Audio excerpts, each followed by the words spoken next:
क्या कोई कंपनी ऐसा कर सकती है कि जो वैक्सीन नवजात शिशुओं को लगाई जाती है वह वैक्सीन में सिर्फ मिनरल वाटर हो, या फिर कंपनी ने कॉस्ट कटिंग के लिए उसे फ्रीजर में ही न रखा हो।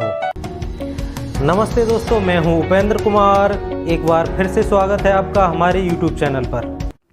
या फिर वैक्सीन बनाने के लिए जो कच्चा माल उपयोग में लाया जाता हो वही खराब हो चुका हो। क्या होगा? आप इस भरोसे हैं कि आपने जो टीका लिया है या फिर शिशुओं ने जो डिप्थीरिया, बीसीजी, हेपेटाइटिस के जो टीके लगाए जा रहे हैं उसमें सिर्फ पानी हो।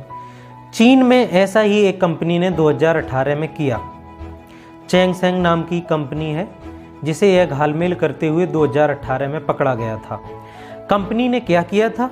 कंपनी ने रेबीज की वैक्सीन बनाने के लिए जो फ्लूइड उसमें यूज़ किया जाता है वह एक्सपायर हो चुका था। फिर भी कंपनी ने उस फ्लूइड का उपयोग करके वैक्सीन को बनाया।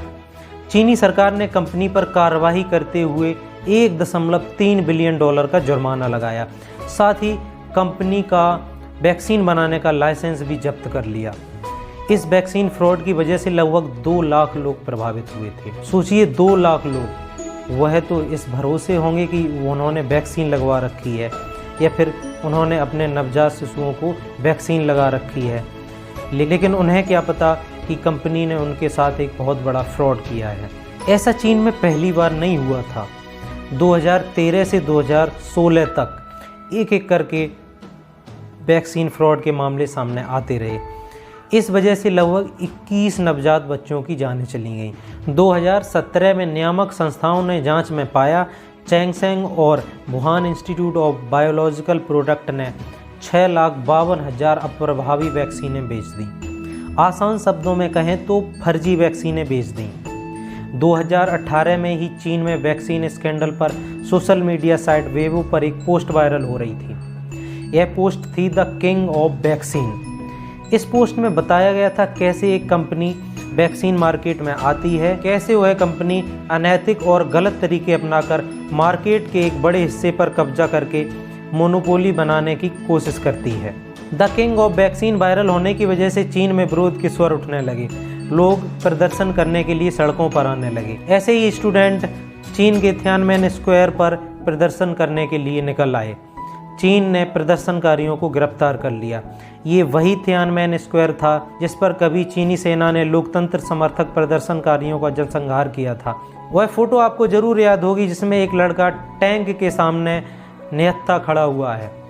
चीन में वैक्सीन फ्रॉड ही नहीं और भी बहुत सारे फ्रॉड हुए। इस कठिन समय में भी चीनी कंपनियों ने फर्जी मास्क, खराब पीपीई किट विश्व को बेचे, जिन्हें काफ़ी देशों ने वापस भी कर दिया था। चीन में एक ऐसे ही व्यक्ति को गिरफ्तार किया गया है जिसने फर्जी वैक्सीन बेचकर $3 मिलियन कमाए। समझो, अभी तक यह फर्जी मास्क और पीपीई किट बेच रहे थे, अब इन्होंने फर्जी वैक्सीन ही बेचना आरंभ कर दिया। इस व्यक्ति के साथ ही इसके 80 साथियों को भी गिरफ्तार कर लिया गया। इस व्यक्ति का नाम है कोंग माऊ। कोंग ने वैक्सीन की जगह पानी वाली वैक्सीनें बेच दी।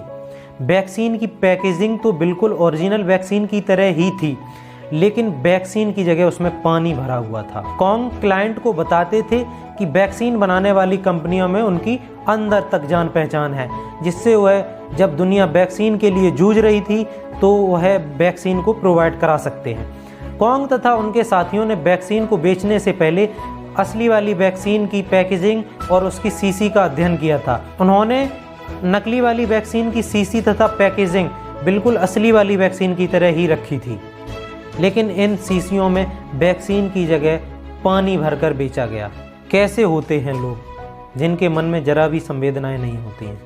जब दुनिया कोरोना वायरस के खिलाफ लड़ रही है तो लोग उसमें भी पैसा कमाने के सारे अनैतिक रास्ते अपना रहे हैं। पहले फर्जी mask, PPE kit, testing kit और फिर यह फर्जी वैक्सीन बेच रहे हैं। ऐसे समझिए जैसे नैतिकता का इनके जीवन में कोई मायने नहीं। जय हिंद दोस्तों, मिलते हैं अगले वीडियो में।